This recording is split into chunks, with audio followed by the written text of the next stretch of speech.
आज मैं आपके साथ प्याज को चॉप करने का, प्याज को बारीक पीसने का तरीका सिखाऊंगी। इसके लिए आपको भारी मशीनरी लेने की कोई ज़रूरत नहीं पड़ेगी, ना ही आपको कोई इलेक्ट्रिक चॉपर चाहिए, ना ही आपको कोई जूसर मिक्सर चाहिए, ना ही आपको कोई मिक्सी चाहिए और ना ही कोई आपको हैंड चॉपर चाहिए। बहुत ज़्यादा आपकी रुपये पैसे की बचत होगी, बिजली की बचत होगी। घर में आप किस चीज़ से हैंड चॉपर बना सकते हैं कि आपकी जो प्याज है वो चॉप हो जाए, वो बिल्कुल बारीक लिक्विड की तरह हो जाए। जिस तरह हम कढ़ाई बनाते हैं, फ़िश का सालन बनाते हैं, ज़्यादातर चीज़ों में हम प्याज को बारीक पीस के डालते हैं। और प्याज को बारीक पीसने के लिए आपको पता है मशीनरी की ज़रूरत पड़ती है और बहुत से घरों में नहीं होती। तो मैं आज उन सब घरों का काम आसान कर दूँगी, बगैर किसी खर्चे के, बगैर किसी पैसा खर्च किए, बगैर किसी बिजली के बिल के। बहुत आसान आपको हैंड चॉपर बताऊँगी, जो अपनी प्याज को आप बारीक पीस भी सकते हैं, चॉप भी कर सकते हैं। और भी बहुत सी छोटी बड़ी टिप्स लाएँ जिससे आप अपने रोज़मर्रा के काम को बहुत ज़्यादा आसान बना सकते हैं। रोटी को, आटे को गूंदने का ऐसा तरीका आपने देखा, बाज़ औक़ात घर में छोटे बच्चे होते हैं, हाथ में चोट लग जाती है तो हम हाथ से आटा गूंद नहीं सकते। ऐसा अनोखा तरीका बताऊंगी आपको। ना ही मशीन लेना पड़ेगा, ना ही आपको आटा गूंदने के लिए कुछ और चीज़ें लेने की ज़रूरत पड़ेगी। बस आप आसानी से आटा गूंद सकते हैं बगैर हाथ लगाए। पाउडर लगाने का, गर्मी आ गई है, बहुत ज़्यादा गर्मी डालने को पाउडर की ज़रूरत पड़ती है, लेकिन पाउडर लगाने का हमें तरीका नहीं आता। पाउडर जब भी हम लगाते हैं सारा पाउडर हमारा ज़ाया हो जाता है। गोल रोटी बनाने का आसान तरीका, गोल रोटी बना के हम रोटी को किस तरह सेव कर सकते हैं, किस तरह रोटी को हम गर्मी में ख़राब होने से बचा सकते हैं। जमे हुए गोश्त को किस तरह हम खोल सकते हैं। आपने देखा है पत्थर की तरह जो गोश्त जम जाता है उन्हें खोलना बहुत मुश्किल होता है। बहुत ज़बरदस्त अरबी कुनाफा मैं घर की चीज़ों से बनाना सिखाऊंगी, बहुत ही ज़ीरो ऑफ कॉस्ट। ये रेसिपी आपके साथ शेयर करूँगी। कोई महंगी मैंने क्रीम चीज़, कोई भी ऐसी चीज़ नहीं डाली कि गरीब इंसान आसानी से ले नहीं सकता। हर इंसान का दिल चाहता है, तो हम किस तरह इसे अपने बजट में लेके बना सकते हैं, बहुत ही आसान टिप्स शेयर करूँगी। क्योंकि आजकल जो हम चीज़ें बनाते हैं वो सब हमारे बजट से बाहर होती है, लेकिन ये बहुत ज़्यादा बजट फ्रेंडली आपके साथ रेसिपी शेयर करने वाली हूँ। और गोश्त को पत्थर की तरह जो जमा हुआ होता है खोलने का आसान तरीका आपके साथ शेयर करूँगी। लाजमी आपको मेरी वीडियो को फुल वॉच करना। अगर वीडियो अच्छी लगे तो प्यार के साथ शेयर भी कीजिएगा। चलिए टिप्स को स्टार्ट करते हैं। बिस्मिल्लाहिर्रहमानिर्रहीम। अस्सलाम वालेकुम viewers, welcome to back my YouTube channel. सबसे पहले जो टिप्स है मेरी वॉश बेसन के हवाले से। आपने देखा हमारे वॉश बेसन की चमक भी चली जाती है और ये भर भी जाता है। बाज़ दफ़ा हम बर्तन वगैरह धोते हैं, इनकी चिकनाई होती है और बाज़ दफ़ा कोई कचरा वगैरह आ जाता है सिंक के पाइप में, जिसकी वजह से पानी हमारा जाता नहीं है और सिंक बहुत ज़्यादा गंदा लगता है। सिंक को आप घर बैठे किस तरह खोल सकते हैं, नहीं आपको कि बाहर से प्लम्बर बुलाने की ज़रूरत होगी, ना ही आपको कोई महंगे चीज़ इसमें डालनी पड़ेगी। घर की मामूली सी चीज़ों से आप किस तरह अपना वॉश बेसन आसानी से खोल सकते हैं। आपको क्या करना है, सबसे पहले आपको ले लेना है घर की चीज़ों में से मैं ले रही हूँ नमक। 1 चम्मच भर के नमक ले लें और 1 चम्मच भर के आपको लेना बेकिंग सोडा। ये हर घर में मौजूद है तो कोई भी लंबे चौड़े खर्चे की बात नहीं है। बस ये दोनों चीज़ें आपको सिंक में डाल देनी है। इसके बाद आपको क्या करना है, गर्म खोलता हुआ पानी लेना है और इसके अंदर डाल देना है। अगर खोलते हुए पानी में आपने छोटे साबुन के टुकड़े डाल दिए और वो पानी जोश देकर आपने सिंक में डाल दिया, तो आप यकीन करें कभी भी आपका सिंक ना भरेगा, ना लीकेज का मसला होगा और ना ही आपको कभी भी परेशानी का सामना करना पड़ेगा। ये छोटी सी टिप्स अगर आपने हर रोज़ रात में इसे फॉलो किया तो यकीन जाना आप ऐसी जो परेशानी होती है औरतों को सिंक भरने की, नालियाँ भरने की, महफूज हो जाएंगी। आपको कभी भी बाहर से कोई भी चीज़ें ना मंगानी पड़ेगी, ना ही आपको नाली खुलवाने के लिए किसी को बुलवाना पड़ेगा। तो छोटी सी टिप्स से कैसी लगी, बहुत कारआमद थी। अगर आपने इसे फॉलो किया या आपको पता थी तो लाजमी मुझे कमेंट्स करके बताइएगा। तो चले आए नेक्स्ट टिप की तरफ। नेक्स्ट टिप मेरी बहुत ज़्यादा अमेजिंग है, तो बढ़ते हैं नेक्स्ट टिप की तरफ। नेक्स्ट टिप ये देखें गोश्त को खोलने के हवाले से। आपने देखा हमारे घर में जो फ्रीज़र में गोश्त रखा हुआ होता है दूसरे दिन ही पत्थर की तरह जम जाती है, यानी कि बिल्कुल बर्फ़ उसमें लग जाती है। अगर हम उसे फेंकें तो बिल्कुल पत्थर का काम करता है। तो खोलने से भी नहीं खुलता। ठंडे पानी गर्म पानी में डालने से इनका जायका भी अलग हो जाता है। जब तक मैं मसाला बनाऊंगी आप देखेंगे मेरा गोश्त खुल के रेडी हो जाएगा। ये देखिए 10 से 15 मिनट लगातार मैंने प्याज लाल की और टमाटर वगैरह काट के रखे थे, जब तक मेरा गोश्त आराम से खुल गया। मैं इसे खींच के निकाल रही हूँ। बहुत ज़्यादा आराम से खुला नहीं था, लेकिन ये था कि इस पर बर्फ़ लगी हुई भी थी तो मुझे पानी में डिप नहीं करना पड़ा।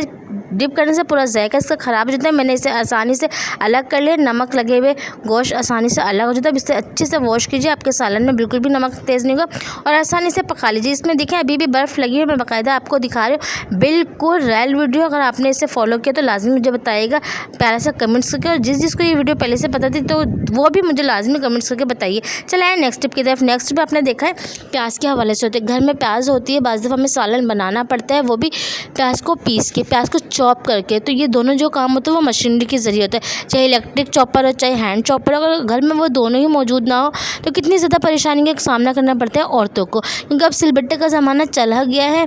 तो आपको करना, जब भी आप प्याज काटें तो उसके हिसाब से आप ले लें, इसे किसी शॉपर में रख के आप फ्रीज़र में रख दें, 15 से 20 मिनट रखे रहने दें। फिर निकाल के अच्छे से इसे पील ऑफ कर लें। पील ऑफ करने के बाद क्या होगा कि हमारे आंखों में जितने भी आंसू पानी वानी आते हैं वो नहीं आएंगे और आसानी से इसके छिलके उतर जाएंगे।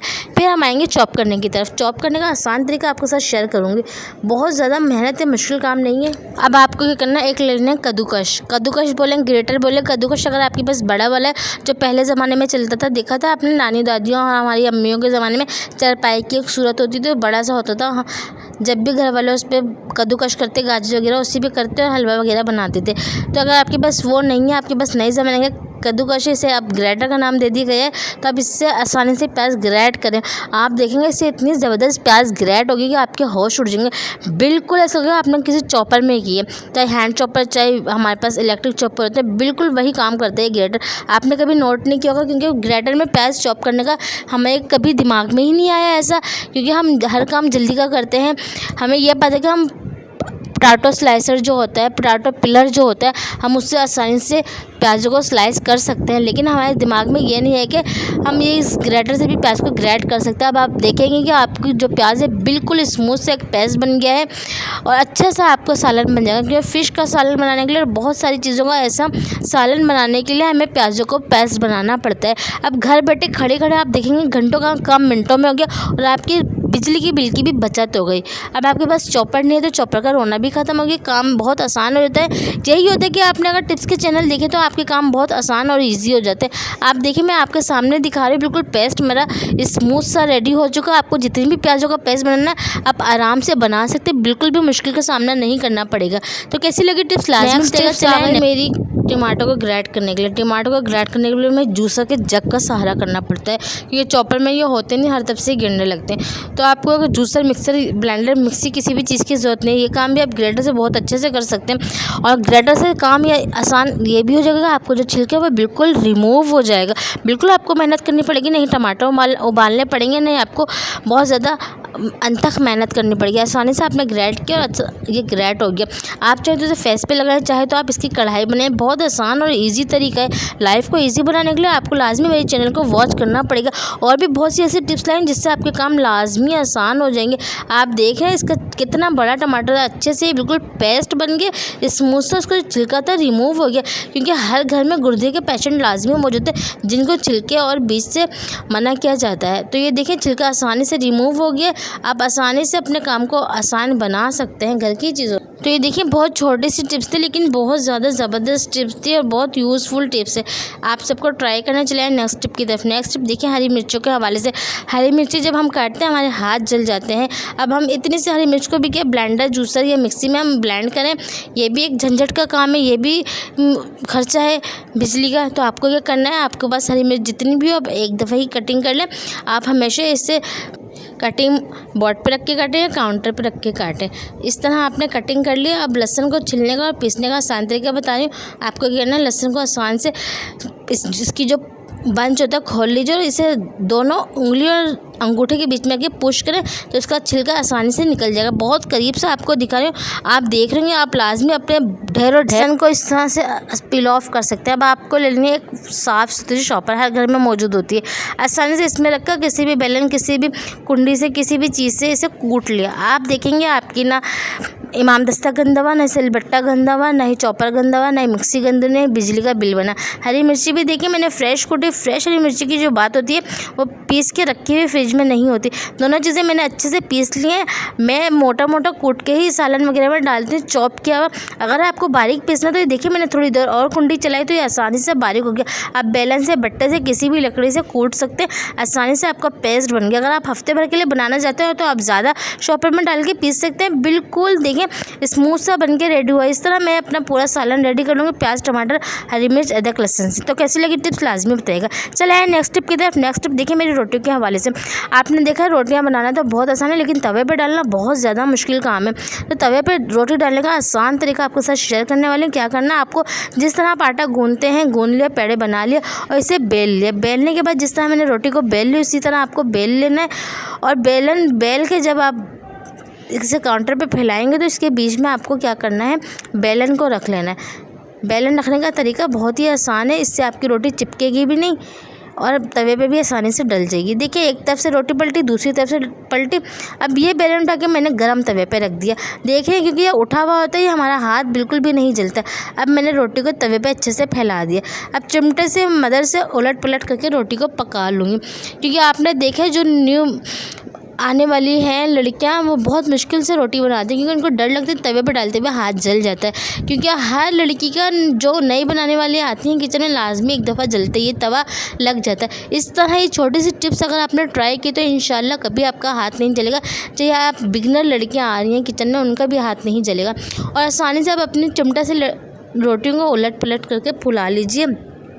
आप देखना आपकी रोटी भी अच्छी बनेगी। और आपको जो ये डर था कि हमारी जो रोटी है वो हम डालते हुए हमारा हाथ जल जाएगा, तो ये टेंशन भी ख़त्म हो जाएगी। तो ये छोटी सी टिप्स थी लेकिन बहुत यूज़फुल है, लाजमी आपको इसे ट्राई करना है।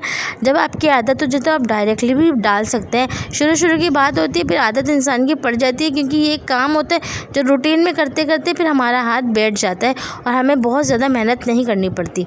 तो आप देख रहे हैं हमारी मिनटों सेकंडों में ज़बरदस्त फूली फूली और आसानी से रोटी बनके रेडी हो चुकी। चले आए नेक्स्ट टिप की तरफ। नेक्स्ट टिप मेरी ये देखें, अरबी कुनाफा को लेके मैंने क्या किया है, 1 चम्मच के करीब मैंने घी डाल दिया है इसमें और एक पूरी जो हमारे पास आती है सिवैयों का पैकेट वो डाल दिया है चूरा करके। आसानी से इसे 2-3 मिनट तक भूनना है तो ये अच्छी से ब्राउन कलर इसमें आ जाएगा। देखिए मैं आपको भून के दिखा रही हूँ, मैंने मीडियम फ्लेम पर रखा, बहुत हाई फ्लेम पर मैंने नहीं रखा इसे। अब मैं इसे अच्छे से भून लूँगी। जब ये भून जाएगी तो इसमें मैं चीनी ऐड करूँगी, 4 से 5 चम्मच। आप अपने टेस्ट के मुताबिक कम या ज़्यादा भी कर सकते हैं। चीनी डाल के आपको इसे 2 से 3 मिनट तक भूनना है। उसके बाद आप चाहें तो हाफ कप के करीब इसमें दूध शामिल कर दें। दूध शामिल करें या ऐसे भी रहने देंगे तो ये हमारी सेवइयाँ कड़क हो जाएगी और अच्छा सा अरबी कुनाफा बनेगा। मेरे बच्चों को थोड़ी सॉफ्ट पसंद है तो मैंने इसमें ज़रा सा आधा कप के करीब दूध डाल दिया और 1 चम्मच के करीब मैंने इसमें पिसा हुआ खोपरा भी डाल दिया। अच्छे से ये मैं इसे भून रही हूँ और फिर मैं इसे दम के आंच पे छोड़ दूँगी। और दूसरी तरफ मैं अरबी की जो हमारी डिश होती है इसमें जो डलती है बीच में मलाई या आप रबड़ी भी कह सकते हैं, तो हम घर में ही बनाएंगे। देखिए सबसे पहले मैंने दूध ले लिया था 2 कप, उसमें मैंने डाल दिया 2 चम्मच कॉर्नफ्लोर और अच्छे से इसे मिला लिया। अब मैं इसमें डालूँगी पिसा हुआ खोपरा। पिसा हुआ खोपरा का बहुत ज़बरदस्त टेस्ट होता है। ये मोबाइल ज़रा मेरे हाथ में था तो इसी वजह से मेरी जो वीडियो ज़रा बहुत अजीब से शूट हुई, तो प्लीज़ माज़रत आपके साथ। तो ये देखिए मैंने अच्छा से जो इसमें एक पेस्ट बनता है, कस्टर्ड डलता है। आप इसमें चाहें तो अगर आपके पास है क्रीम चीज़ तो वो भी डाल सकते हैं, 2 से 3 चम्मच। मैंने सिंपल इसमें दूध लिया था और 3 से 4 चम्मच चीनी डाल दी और इसमें मैंने पिसा हुआ खोपरा देखा आपके सामने ऐड कर रही हूँ और 2 चम्मच कॉर्नफ्लोर डाला था। कोई कस्टर्ड पाउडर, कोई ऐसी वैसी कोई भी चीज़ नहीं। के बाद मेरे पास ज़रा सा खोया था, वो खोया मैंने इसमें डाल दिया और कुछ भी नहीं डाला, ठंडा कर लिया। सेवइयाँ मैंने एक बोल ले ली तो उसमें सेवइयाँ के नीचे तेल लगाया, ऊपर मैंने एक क्रीम का जो मिक्सचर बनाया था वो डाला, ऊपर से सेवइयाँ वापस से मैंने डाल दी और बादाम पिस्ता और पिसे हुए खोपरे से मैंने इसे गार्निश कर लिया। और आप ग्लास से कोई भी ऐसे सॉफ्ट चीज़ ले सकते हैं जिससे आप इसे अच्छे से बिठा लीजिए। तो ज़बरदस्त मेरा अरबी कुनाफा बहुत ही 0 ऑफ कॉस्ट बजट फ्रेंडली में ये रेसिपी तैयार है। लाजमी आप इसे ट्राई कीजिएगा और मुझे बताइएगा। चलाएँ नेक्स्ट टिप की तरफ। तो नेक्स्ट टिप मेरी ये देखें, आटा गूंथने की वजह से आपके हाथ में चोट लगी, आपके छोटे बच्चे हों, बहुत ज़्यादा परेशानी का सामना करना पड़ता है, तो आपको क्या करना है, एक साफ़ शॉपर ले लेनी है, उसमें आपको डाल लेना है आटा। अपने हिसाब से जितना आपके घर के रिक्वायर हो उसी हिसाब से आप आटा डाल लीजिए और नमक डाल दिए तो नमक डाल लीजिए। इसके बाद आपको क्या करना है, पानी डालना है, थोड़ा थोड़ा सा पानी डाल के गूनें क्योंकि बहुत ज़्यादा औरतों को पता नहीं तो आटे में कितना पानी जाएगा। कम पानी डाल के गूनेंगे तो फिर हम पानी को ज़्यादा कर सकते हैं, ज़्यादा पानी डालेंगे तो लई बन जाएगी जिससे हमारा काम भी ख़राब होगा और हमारा वक्त भी ख़राब होगा। तो ये देखिए मैंने आटा ले लिया अपने हिसाब से। अब इसमें ज़रा सा पानी डाल के आटो को ऊपर से शॉपर का मस लूँगी। मेरे हाथ में चोट लगी है, मेरा हाथ से आटा गूंदना नहीं चाह रही, तो मुझे कोई भारी मशीन की ज़रूरत नहीं है। कहीं भी मुझे ऐसी परेशानी का सामना नहीं करना पड़ा, किसी की भी ऐसी मदद की लेने की ज़रूरत नहीं पड़ी। बस एक शॉपर से मेरा काम देखिए आसानी से हो गया। बहुत आसान, बहुत उम्दा तरीका। अगर आपने इसे यूज़ नहीं किया, अपने ऊपर फॉलो नहीं किया, तो लाजमी आप इसे फॉलो कीजिए इस वीडियो को। अब ये देखिए बातों बातों में पानी भी डाल दिया और आप आटा भी गूंथती गई आपके सामने। अब मैं इसमें ज़रा सा ऑयल डाल के इसे अच्छे से स्मूथ करूँगा, तो जो थैली पे जितना भी आटा लगा होगा वो अपनी जगह छोड़ देगा। मेरा हाथ नहीं गंदा हुआ, मेरा किचन काउंटर नहीं गंदा हुआ, मुझे नहीं महंगे क्या बोलते हैं बीटर की ज़रूरत पड़ी, नहीं मुझे कोई हैंड मिक्स की ऐसी ज़रूरत पड़ी कि हमारा आटा गूंजे, ना मुझे किसी से बोलना पड़ेगा मुझे आटा गूंद के दे दो। तो आसान तरीके से मैंने अब ग्लासेस के मुक्के जो हम लगाते हैं आटों से, हाथ से मैंने ग्लास से लगा दिया। अब सारा आटा मैं एक बाउल में, एक प्लेट में निकालूंगी ताकि आपको दिखाऊँ कितना स्मूथ, कितना क्रीमी मेरा आटा गूंद के रेडी हो। बहुत ज़बरदस्त डो बनी। आप इस तरह पिज़्ज़ा की डो भी बना सकते हैं। अगर आपका आटा गूंदने का दिल नहीं चाहता, हाथ पे चोट वगैरह लग गई है, छोटे बच्चों का साथ है, तो बहुत ज़्यादा परेशानी का सामना करना पड़ता है। आप देख रहे हैं मेरे आटे की जिस शॉपर में मैंने आटा गूंदा उसमें ज़रा सा भी आटा नहीं लगा, जितना लगा था वो सारा ऊपर हो गया। मैंने आराम से निकाल के इसे आटे के साथ मिला लिया। बिल्कुल भी रिस्क का ज़िया नहीं हुआ है, बिल्कुल भी ऐसी कोई फेक वीडियो नहीं है। लाजमी आपको इसे ट्राई करना है और मुझे बताना है। ये देख रहे हैं आप मैंने कितना ज़बरदस्त सॉफ्ट नरम मुलायम आटा गूंदा है बगैर हाथ लगाए। बहुत आसान तरीका था, लाजमी आपको इसे फॉलो करना। आप फॉलो करेंगे तो लाजमी आपको मेरी ये वीडियो पसंद आएगी, आप खुद भी ट्राई करेंगे। अब आप इसे कवर करके फ्रिज में रख दें, 3 से 4 दिन तक आपका आटा बिल्कुल ख़राब नहीं होगा। चाहे तो आप इसे 10 मिनट का रेस्ट दीजिए, ऐसे प्लेट में रख के एक प्लेट से कवर कर दीजिए और फिर रोटी बनाइए, तो देखिएगा कैसी नरम मुलायम गोल गोल और बहुत ताज़ी रोटी बनके रेडी होगी। तो चले आए नेक्स्ट टिप की तरफ। नेक्स्ट टिप मेरी बहुत ज़्यादा अमेजिंग है। आपने देखा हमारे घर में गर्मी रहेंगे सीज़न जब होता है गर्मियों का, गर्मी दाने निकलते हैं, हम पाउडर लगाते हैं तो पाउडर लगता नहीं, सारा गिर जाता है या उड़ जाता है। तो पाउडर लगाने का एक बहुत ज़बरदस्त तरीका है, मैं आपके साथ लाजमी शेयर कर रही हूँ। आपको क्या करना है, जब भी आप पाउडर लगाएं तो सबसे पहले आपको क्या करना है, कोई भी आपके पास अगर आपके गुलाब है तो वो ले लें, अगर नहीं है तो आप हल्का सा पानी का शावर कर लीजिए हाथों पर, बॉडी पे, गर्दन पे, पीठ पे, जहाँ आपको पाउडर लगाना है बिल्कुल हल्का हल्का सा रब कर लीजिए। इसके बाद आप इसे अच्छा सा पाउडर लगाइए। आप देखेंगे आपका पाउडर भी काफ़ी देर तक आपकी बॉडी पर लगा भी रहेगा और गर्मी दानों पित्त वगैरह से आपको निजात मिल जाएगी, क्योंकि हर चीज़ लगाने का एक तरीका होता है, एक असूल होता है। तो आप इस तरीके से अपनी चीज़ों को इस्तेमाल करेंगे, लगाएंगे, तो आप देखेंगे आपका जो रुपये पैसे के खर्चे होते हैं बहुत ज़्यादा, आपकी जो मनी सेविंग नहीं हो पा रही तो मनी सेविंग भी हो जाएगी और आप इस तरह चीज़ों के ज़िया होने से भी अपने आप को बचा लेंगे। तो ये छोटी सी टिप्स थी लेकिन बहुत ज़बरदस्त है। बच्चों को भी इस तरह आप आसानी से पाउडर लगा सकते हैं, तो उनकी पीठ, उनकी कमर वगैरह में भी काफ़ी देर तक पाउडर लगा रहेगा और ठंडा का एहसास होता रहेगा। तो कैसी लगी ये टिप्स लाजमी बताइएगा। अगर मेरे चैनल को किसी ने भी अभी तक सब्सक्राइब नहीं तो प्लीज़ जल्दी से सब्सक्राइब करें। मेरी वीडियो को लाजमी लाइक शेयर कीजिए और दुआओं में याद रखिएगा। मेरे चैनल को सब्सक्राइब लाजमी कीजिएगा। अल्लाह हाफिज़।